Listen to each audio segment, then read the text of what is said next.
Hello everyone, it's Barb here, your favorite longtime professional home care personal support worker, union steward, and certified member and co-chair of 2 joint health and safety committees, and I sit on a third. This video is going to be about rights. Rights. We've all got them. Some people think that their own rights trump the rights of others. It can be a tricky thing. I'm going to discuss rights under this pandemic, and for this I will be wearing the hat of Certified Joint Health and Safety Rep. This is what I like to call the Bible. It is the Occupational Health and Safety Act and Regulation. Where this comes in is, so lately I've been hearing about people wanting to refuse the vaccine, and one thing I hear is, well, my employer can't fire me for not getting the vaccine. To which I reply, this is true. However, you've heard me say before, if you watch my videos, there are consequences to every action, be they good or bad. They cannot fire you, but there are consequences. For example, with our flu vaccine, we have the policy that states if we refuse the flu vaccine, that is fine. But if part of your regular work schedule is to go into a facility and there is an outbreak, you cannot go into that facility from the time it starts until 2 weeks after the last symptoms have passed. You would not get those hours. You could lose a lot of money. And that is on you because of a decision you made. It is not the fault of the employer.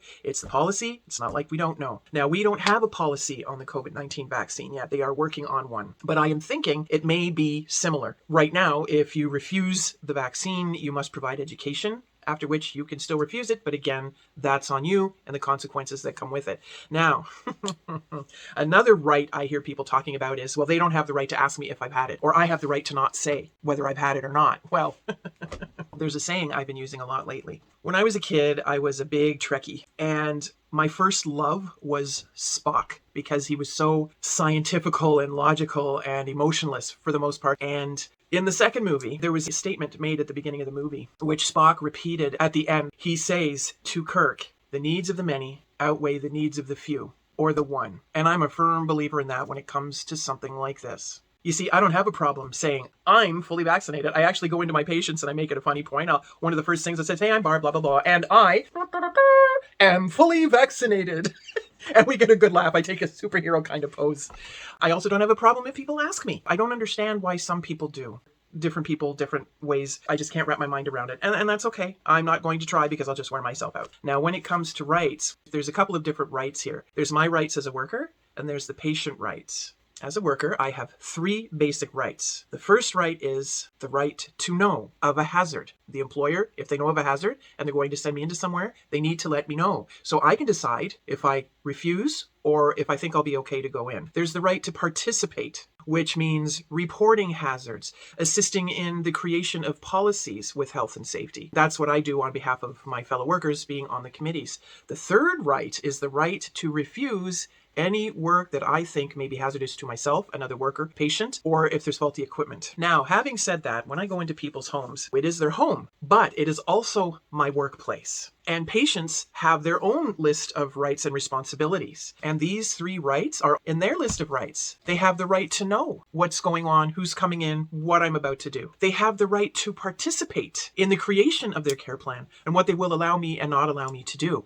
They also have the right to refuse. I have told many patients over the years, if anyone comes to your door who is sick, you have the right to refuse them entry. Then I tell them you do have to let the supervisor know. I even said to one the other day, if you find out that your worker is unvaccinated, you do have the right to have them leave. But you do, again, have to call the supervisor and tell them why. Those 3 rights that I have as a worker also applies to them. You see, these people we look after, they're sick, they're dying. Do we need to add one more thing? They're already stressed to the breaking point with what's going on. And now the pandemic has been dropped on them, and now this is something else they have to worry about. Remember, the needs of the many outweigh the needs of the few or the one. Why more people can't think like that, I have no idea. I wish they did. I wish they would follow the rules, get vaccinated. This thing may well have been, if not over yet, on its way to ending. Yet here we are again with the numbers going up, and I'm not happy about it, but there's nothing I can do about it except the best I can and what I can. So please remember these 3 rights, the right to know, the right to participate, and the right to refuse, that they apply to the patients as well. And on that note, I think that's it. I would like you all to stay healthy,